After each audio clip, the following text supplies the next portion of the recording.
Welcome! Yay! Thank you! Welcome. Yay! Yay! What a welcome. Evan Wow, Carmichael. what backgrounds. I've never seen so many Evan Carmichaels in my life. This is humbling. Thank you. Welcome. Thank you, Carms. Great to be here. Yeah, it was super to have you here. Could my co-host pin Evan so I can see him on big screen? I love it. It's a lot of Evans. Yes.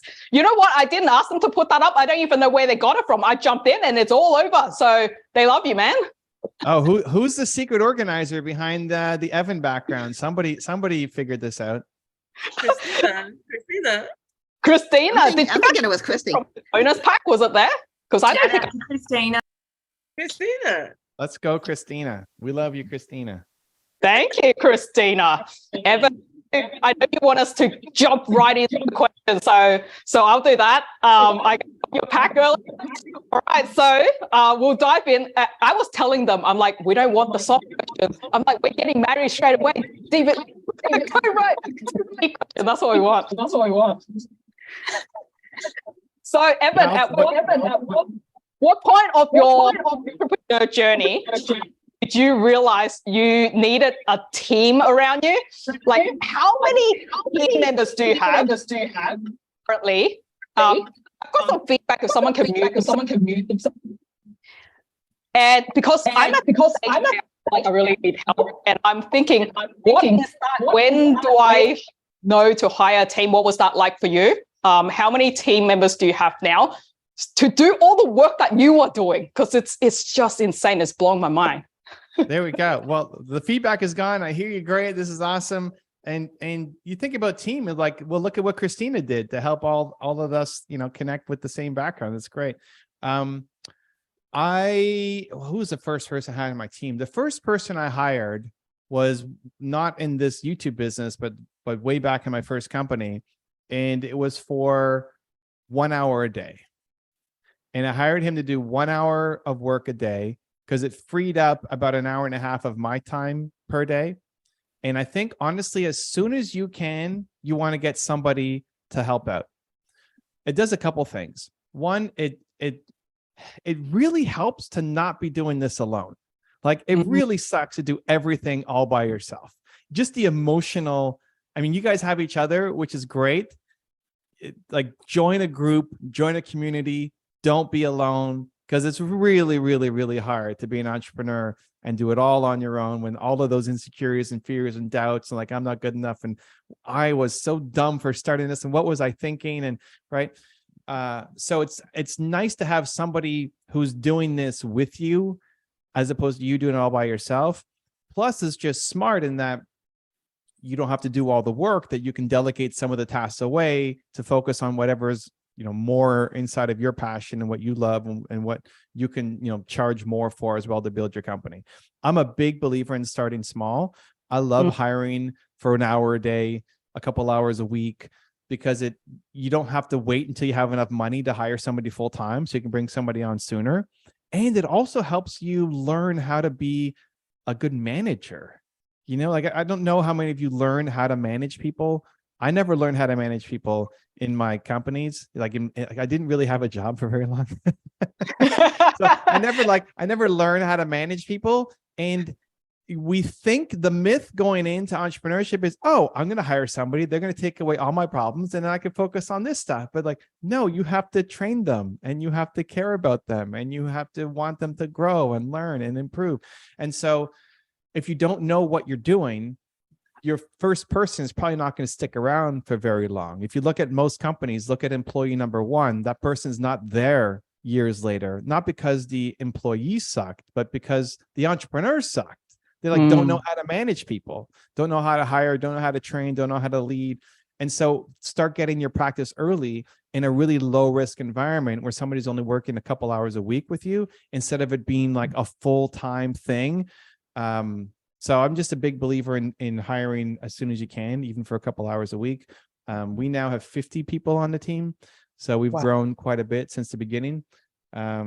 I'm struggling with like layers of managing now, where it's like I can't manage 50 people all by myself. So I'm like managing the managers as well, which is a whole other level of complexity. But yeah, like use this as your permission that you have somebody who's a couple hours a week working with you. It's a great start to give you some momentum. Thank you. I love that. I was wondering, Evan, how come you were like, oh yeah, I haven't worked for very long, like in a normal job. So when you know, because I've seen a lot of your stuff and I'm like, how come? Where did this entrepreneur mindset come from? I know that you had your challenges around dyslexia when you were learning when you were at school. Was that the thing that made you didn't jump into like the normal sort of typical 9-to-5 that everyone went for, and you dive straight into business? Is that why you did that? Where did that come about? Because most people take the normal path, but you just went business. It's like, it doesn't matter. If this one failed, I'm going to do something else. I'm going to try the next business. I'm going to try the next business. Where did that come from? Well, I think there's definitely a cultural shift now happening where people want to be entrepreneurs. You know, like the number one career that high school kids want to have is they want to be a YouTuber. Nowadays, yeah, but not when you started, right? Not when I'm an old man. I'm 42 years old, you know, and so it's a little different era when I was getting started. Yeah. But I didn't need to be an entrepreneur. You know, I was an average student, and then my last year of high school became like a straight A plus student. So ended up getting opportunities. But really what happened was I wanted to be an investment banker, and I got opportunities to be an investment banker. And at the same time, when I was graduating, I had the chance to be in a startup company that's biotech software and own 30% of this company and make $300 a month. So it's like $300 a month or 6 figures a year at the investment banking company. And it was a really tough decision at the time because my whole identity was tied to being a banker. It's like, high school yearbook, where are you going to be in 10 years? VP at a bank. That's what I thought I want. I was always the banker in Monopoly. Is like, I wanted to be the banker. So I thought that's what I wanted to do. And this opportunity came to join this company, and, you know, $300 a month is nothing, but I had 30% of the company. Now, when the company's making nothing, 30% of nothing is still nothing, but there was potential, you know, hopefully. And really it was just, I didn't want to live with regret. I imagined I was 19 or so. I was 19. And I imagined when I'm an old man at 40, I'm 42 now, right? But like when I'm an old man at 40, you know, life is finished. It's all falling apart. It's over. I'm going to look back on my life and say, I regret this, like I would regret not trying. I'd rather no one fail than not try. And so that pushed me to go off and try and do it. Am I 43? Somebody put 23 years ago. I'm 20. Oh no. Okay. I'm 43 in May. Okay. So I'm still 42. To remember how old I am, not misquoting or saying the wrong thing. So I just didn't want to live with regret. I'd be okay with it failing, but I didn't want to be okay with not knowing. I had to know. And that's what pushed me into deciding to do that first company. I also thought I can always go back and get another investment banking job. It may not be the same job, may not be the same money, may not be the same, you know, opportunity, but I can get something. Yes. So that puts me in entrepreneurship, and then haven't looked back since. Awesome. Yeah. Thank you. So live with no regret, guys. A lot of us are starting our business journey, Evan. But yeah, they like scared, and even the ones that have started where and we want to take the momentum, we want to have momentum, we want to, you know, do the 2% or 2 million leadership, we want to take that small step. So if we were to focus on one social media, and me personally, I've been focusing on Facebook, and others are also wondering, if we were to only pick one social media, because we know we can't do it all right at the beginning, would you recommend like YouTube versus Facebook? Like if you only had to focus on one, what would that be, and why is that the case? So it depends on what you're selling and who you're selling to. As opposed to giving like a blanket answer, LinkedIn is great if you're selling to a business audience. Like if you had to pick one platform and you're selling B2B, you should go on LinkedIn. Facebook is a hard justification if you're targeting like 75-year-old plus, Facebook is a great single platform. It's not that it's not good for everybody, but like YouTube just does it better. There's just more people. Like all the people who are younger people aren't on Facebook at all. Yeah, anymore. Yeah. They're not. Oh, you're on Facebook. You're old. You're a boomer. But if you're looking at 40 to 60, YouTube would be better. Facebook is still okay. Facebook is number 2. 65 plus, I guess we're now into like Facebook being better. B2B, you go LinkedIn. But I would think for most people, YouTube's going to give you your best option. It's the hardest platform to win on because it has the content lives forever. So if you're playing a longer game, the best part about YouTube is that your content lives forever. Yeah. That the video you make now in a year, in 2 years, in 3 years, like NLP is still going to be relevant in 3 years, right? Like it still works. So it's not just a trendy 2023 only thing. Yeah. The hard part is that the content lives forever. And so it's also harder to break through. But I like designing content around things that will create a business opportunity for you. So most people think about creating content as thought leadership, where you're talking direct to camera. Here are the 8 ways to do NLP, right? That's the hardest way to grow. That's the most sustainable long-term brand way to go. So if you have patience and you're in this for the long run, then amazing. That's the best thing to do. If you need to generate revenue this year, and I don't know the situation of kind of where everybody's at, but if your goal like this year is, hey, I need to build a 6 or 7 figure business like this year, that's really important to me, then a YouTube biz dev show is probably your best way to go. Yeah. Good. You guys heard it. If you want wealth, that's the way to go. All right. Yeah. Thank you. You were talking about... Do you want me to break that down, or you want to move to another question? Yeah, no, actually, that would be really good to break it down, because I just recently ran a 3-day event and 85% of people wanted to focus on the wealth. So yeah, let's break that down. Okay, so the big thing is, actually in the chat, write down, what do you sell? What is your, like, what are you guys selling? Yeah, what are you selling? I'm assuming everybody here is not selling NLP services, or are we? Are you training everybody to sell NLP? No, okay. No, there's a couple of us that does NLP. Got it. Business consultation, time management. Or they have just kind of started. We're pretty early on. So just drop it in. Yep. Even if you haven't started it, drop your ideal business in there so he knows. Yeah. Chainsaw products. I love that. Okay. Cleaning company, sound therapy, mindset, self-image, essential oils, alternative architecture consulting. Okay. Mindset, NLP coach. Okay. So this seems to be like a bunch of coaches, consultants as well. Yeah. So great. So here's what you want to think about now. We know what we sell. Perfect. Let's use social media to help us sell more of our stuff. Like the big reason why people quit is because you feel like you're wasting time making content and it's not generating any sales for you. And I'm mission first, purpose first. If anybody is familiar with my content, what I do, it's like purpose first, and you have to make money. Because if you're not making money, you're going to quit on the thing. So how can we make money inside our purpose instead of having to have some job that's outside our purpose, right? So the next thing to think about, if you know what you're selling or what you are looking to sell, right?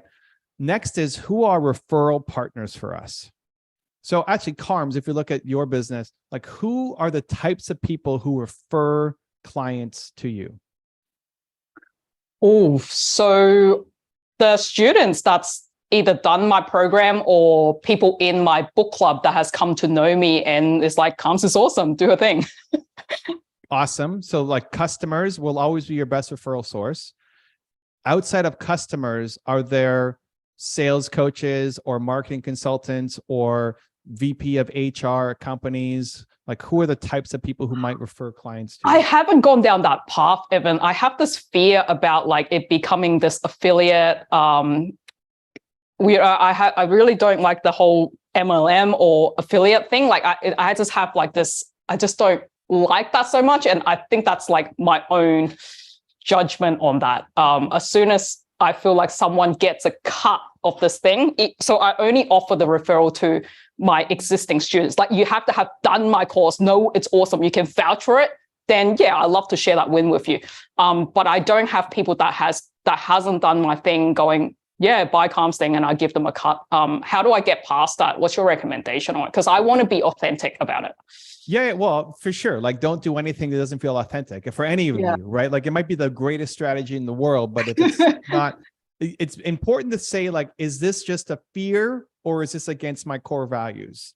And sometimes that's a little hard to actually differentiate. Like, are you just afraid of it, or is it actually against what you stand for? I'm not talking about affiliate marketing though in this context, and like even having to give a cut.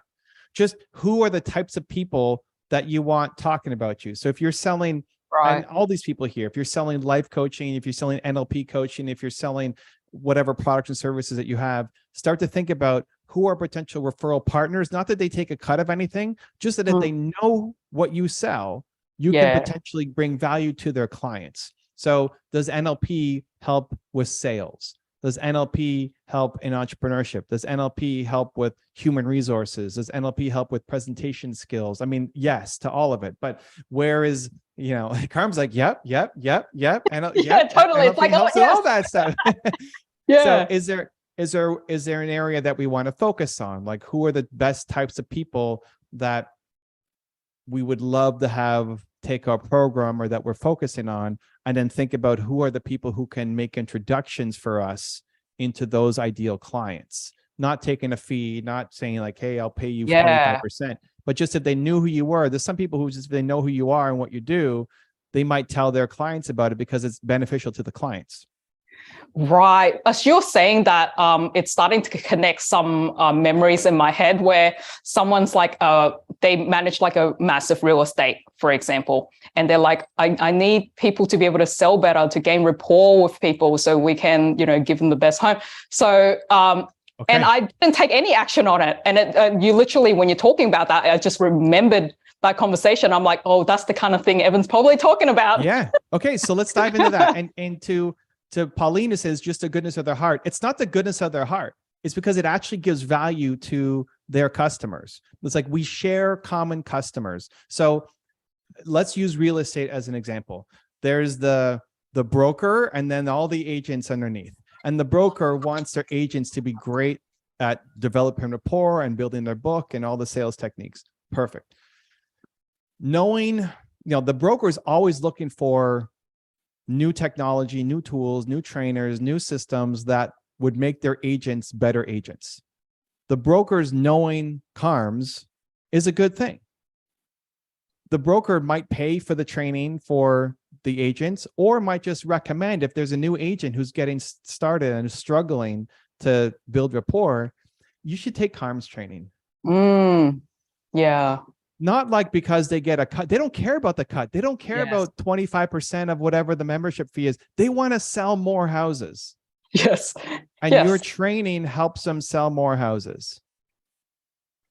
So yeah, people are putting in win-win situation. That's what we're looking for. So who are the people?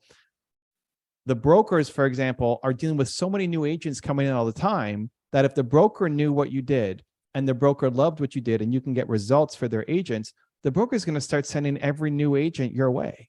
So it's an ongoing, steady source of referrals into your business. And we're just using Carms as an example. This works for everybody who listed their business out. So it's somebody, Denise says networking basically. Yes, it's networking with ideal partners. So how does this relate to YouTube or content or social media? If you're going to go up to somebody and say, hey, I'd love to network with you to see how I'm able to help each other's businesses out, most people are going to say no. Like, no, I'm busy. I don't want to go to coffee with you to talk about your business. That's why you have a show where you say, hey, I've got this show where we talk about persuasion and influence and how it might apply to your business. And I'd love to have you, Mrs. Broker, on my show to talk about your experience. And then we're going to sit down and you're going to spend an hour talking to them about how they recruit new agents and how they build rapport. in there you drop a question related to what you do. It's like, so I'm an NLP expert, and what I find in creating rapport is blah, blah blah blah. What do you think about that? So now they know that you're not just a host of a show, you're an NLP practitioner, right? We're planting the seed. So that the whole point, whether that show blows up or not, we don't need that show to do 1 million views. We built a relationship. And if that broker knows you, likes you, trusts you, and they start sending agents to you now every week, you start to really blow up your business. Now imagine every week you're talking to a different broker. Now the inflow of new business comes, even if that channel might have 1,000 subscribers on it. But now we built a 7-figure business from it. Right. And then that can allow you the runway and the finances to then hire a team to help you build the brand to do the much bigger thing. But the fastest way to grow a business is by having the right people who understand you pass your name on to their clients. So it's the most effective version of networking. Even if you're super introvert and, like I am, I am introverted. I may not believe it. Like, resonate with you. Super introverted, but doing an interview is actually pretty easy because you're asking them about their story as opposed to going in and trying to do networking. So the point of that show is not just to gain views and subscribers. It's we're generating business. We got a company to run here. We're trying to get our first 6 figures or into 7 figures for the people here in this room. So that's how you can use social, especially YouTube, to create that program and start generating leads and sales for your company. That is so crazy. And this is exactly why talking to someone that's ahead of you will give you the insight. Because when you first said it, in my mind, I was like, oh yeah, instead of running a 5-day certification, I can, run like a shorter version of that. But then as you explained it, it's like it completely went down a different path. And it's like, I would have never conceived of that in my head. Yeah. So you're thinking about people who have a similar audience to you, but they sell a complementary service. Yeah. Like other NLP people are probably not referring you. They might, your version is a little bit different, but they'll mostly see you as a competition. So they're probably not referring you. But the real estate broker doesn't care about them becoming an NLP expert. They just want their sales team to go and sell. So for all of everybody here, like Susan who put PEMF mats. Okay, great. You're selling PEMF mats. Who else shares your same target audience that does not sell PEMF mats? Yeah. And then how can you start to network with them by having a show?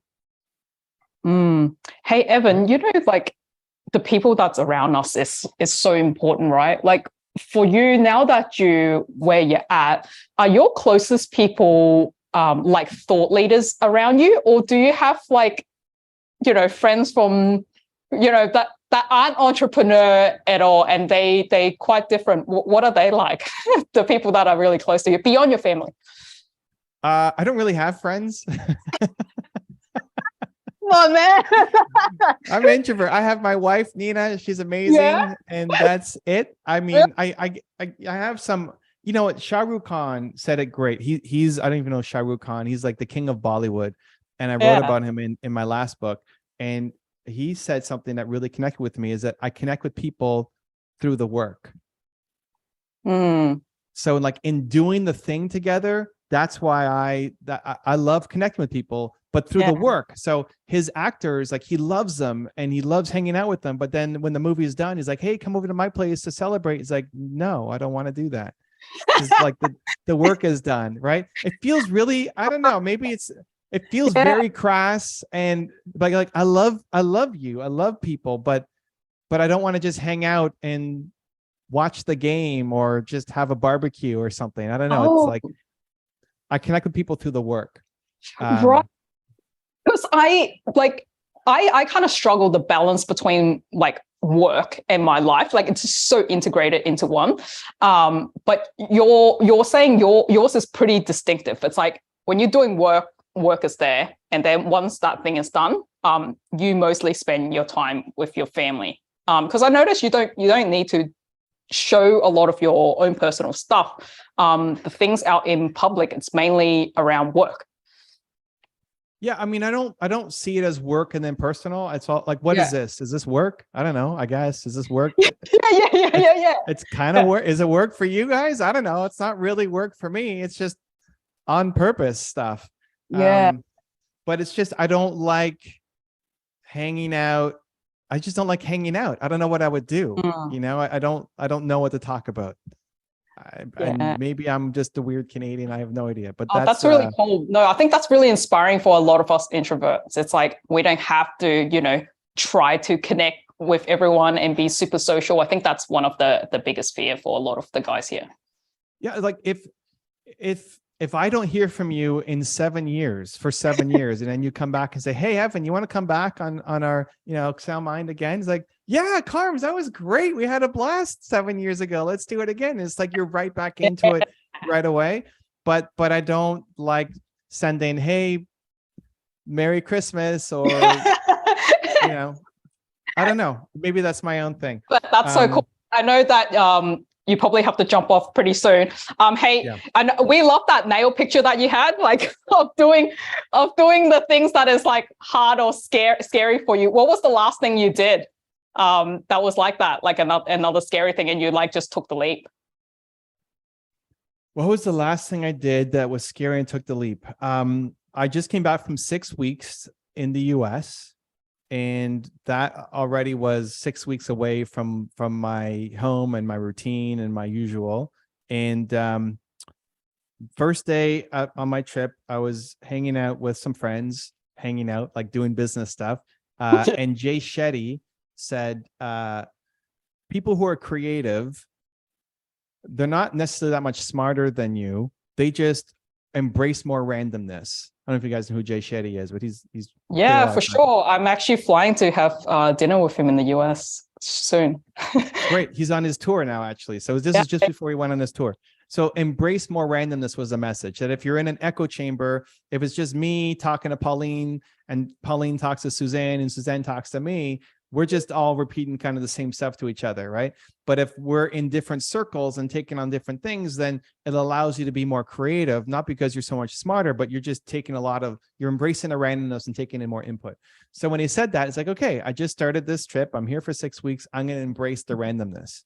And I said yes to like a whole bunch of different things, to going to events, to speaking at events, to cold plunging and hiking trips and saunas, and I don't know, all sorts of seemingly random stuff, to reaching out to friends in San Diego and saying, hey, do you want to have dinner to talk about whatever you're working on, stuff I would never normally do.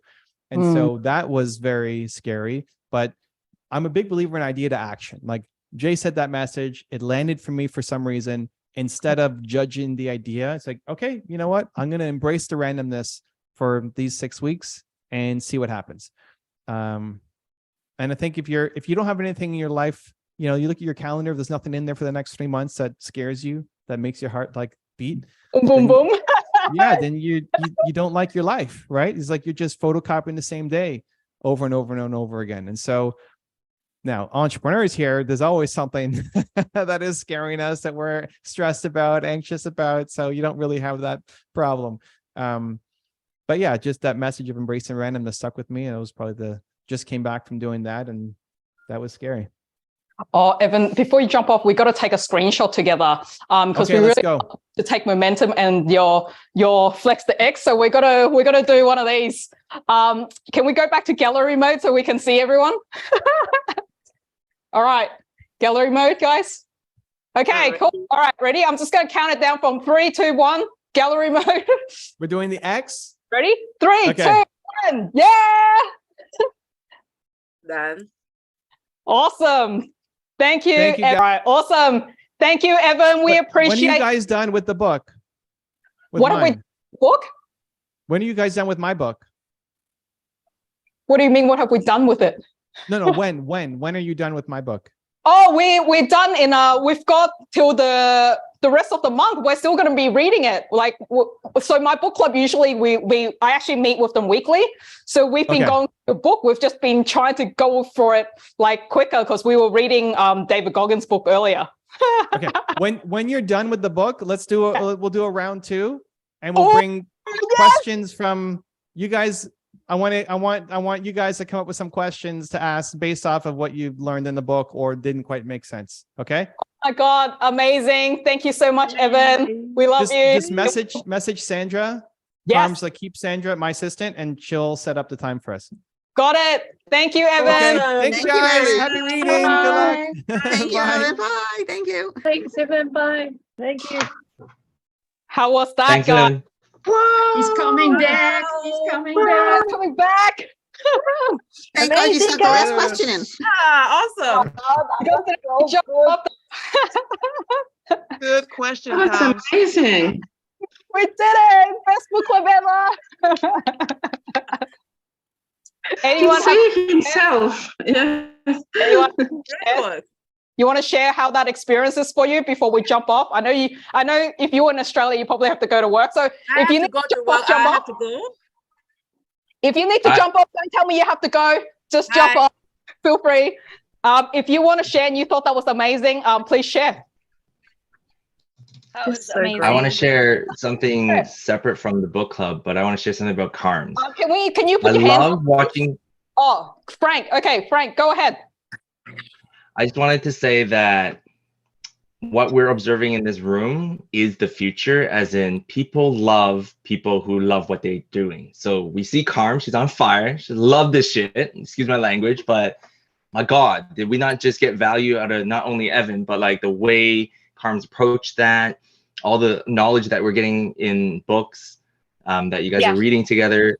Like, this is the future. Like, people are going to do things. They're going to fall in love with doing them. They're going to do them on display. And then other people like us in this room are going to love them for them loving what they do. It's so epic. I love you, Carms. You're awesome.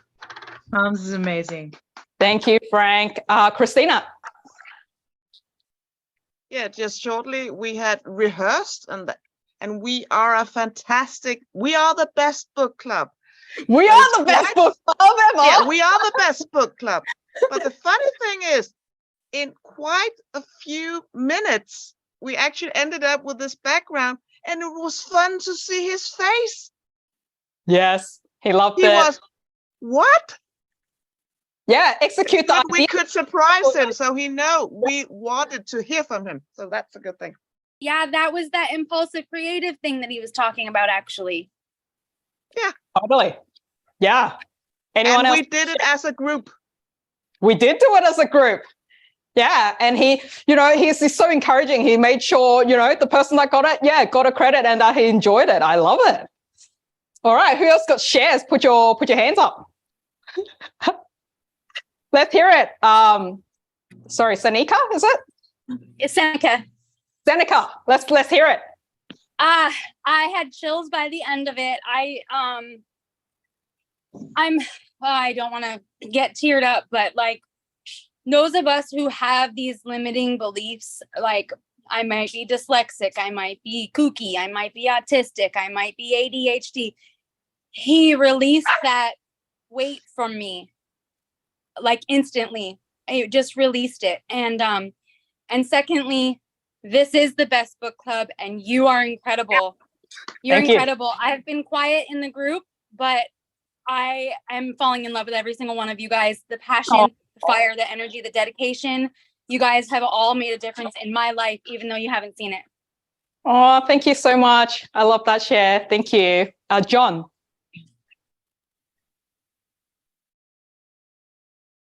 Hi, yeah.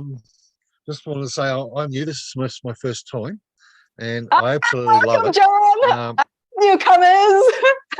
welcome. This definitely is the best book club I've ever been involved in. Yeah.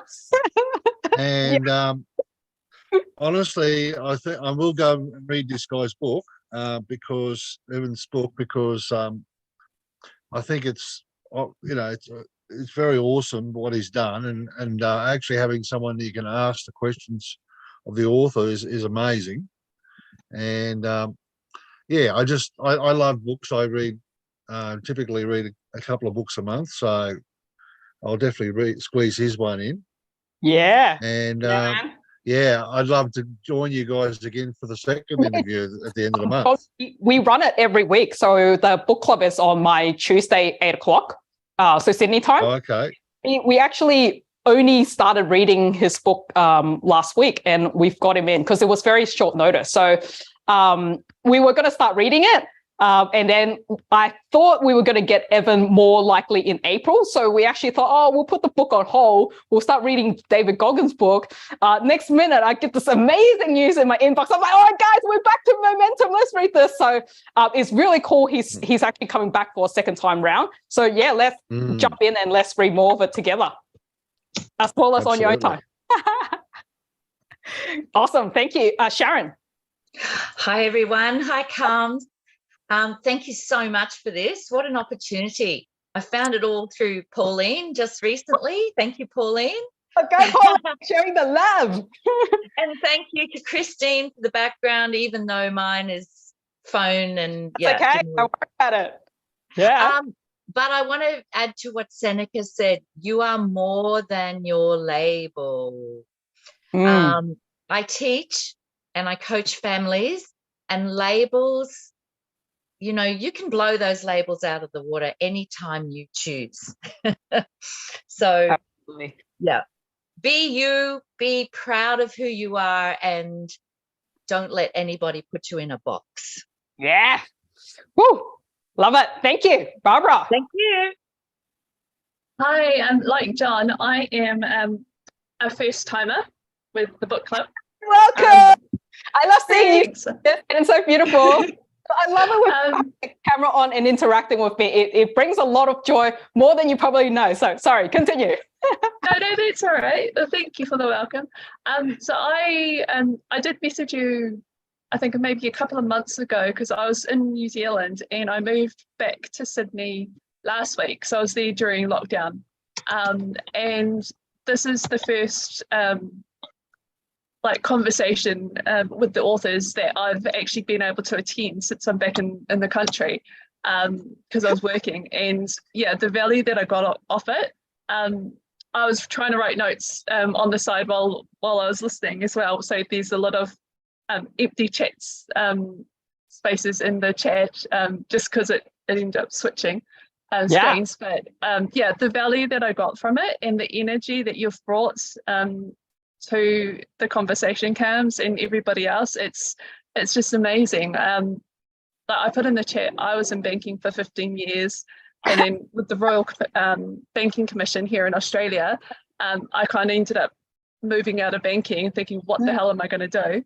And then I started going down a personal development path, and my family thought I was crazy, just go back and get a job.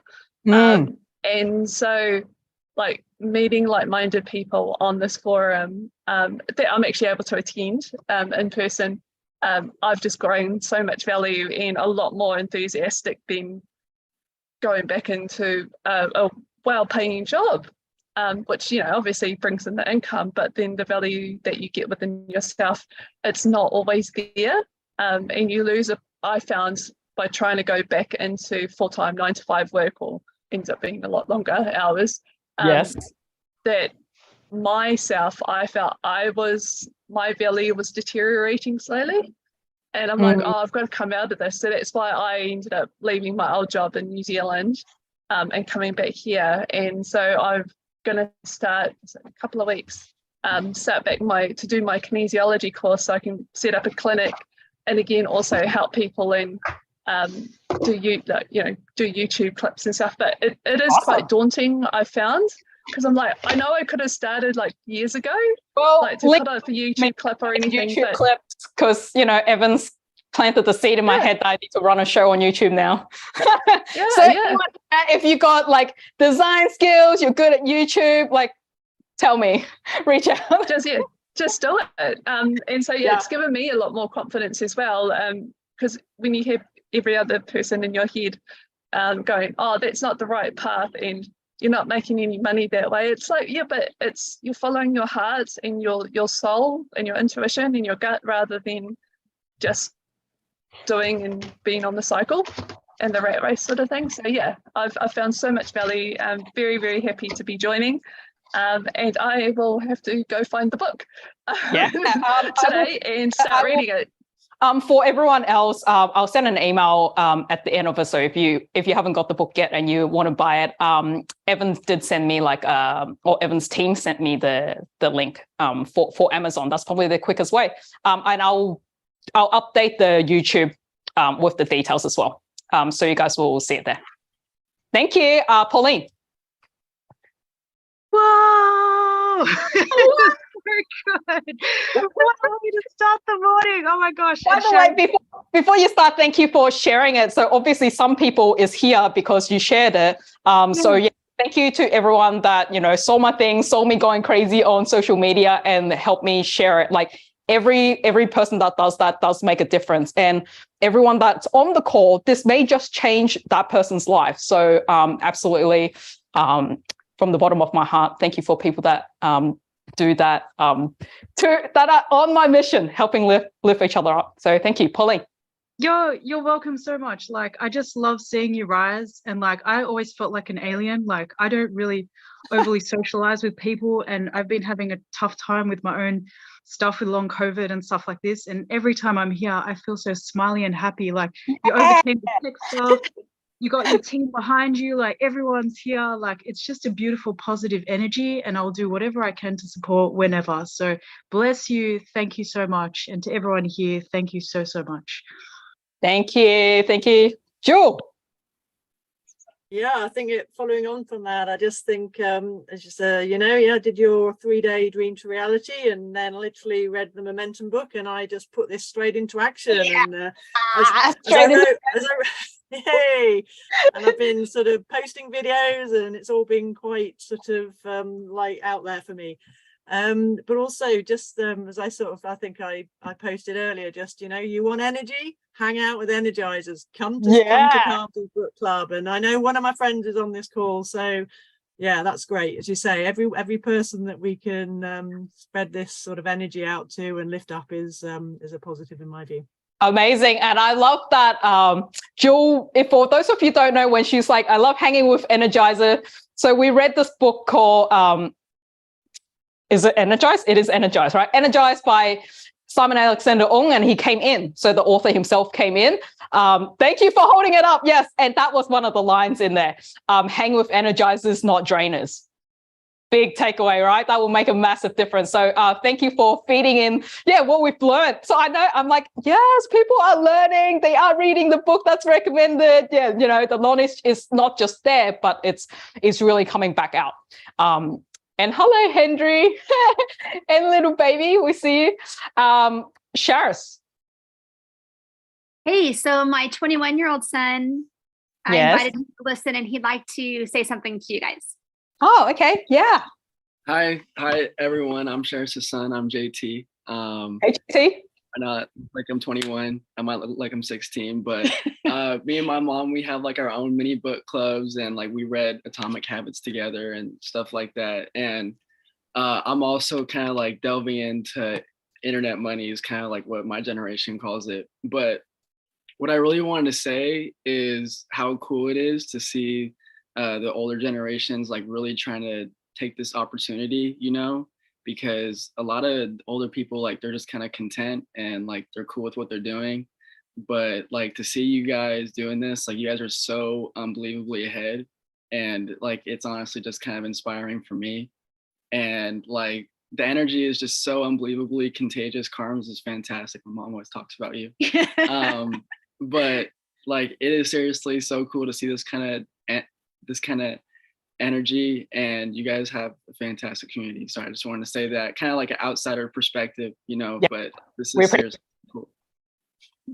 Awesome. Thank you for that share. And it's really, what I really love the most about that is, well, one, a youngster thinks we are cool. So turning 40 this year, but all right, I'll take that. The second thing I really love is the bond between you and your mom. There is a lot of people, including me here, that would love to have that. So yeah, like cherish that. Not every one of us have a mom like that is super supportive and be able to help you out in that way. Even mentally, skills, just knowing how to be a mom that can do that. I will probably give anything to have that. So yeah, it's just so cool to see this bonding. Yeah, no, I'll absolutely keep that in mind. And like my mom is the greatest. I'm sure you guys have like talked to her. Nothing like a youngster actually talking about to public, saying his mom is awesome. That is fantastic. You are doing a wonderful job, and I hope all of you have enjoyed this. So I'm gonna head off now. Christina, did you have a quick last share? Just throw it in. The sentence, go. One quick. It is so fabulous that Evan wants to come back, and he asked for it himself. And told me to reach out to his team member that I have been talking to. That really goes to show how good this is, and he's enjoyed it. So thank you for all of you for making this happen, and I will see you again soon. Bye. Yeah. Enjoy the day.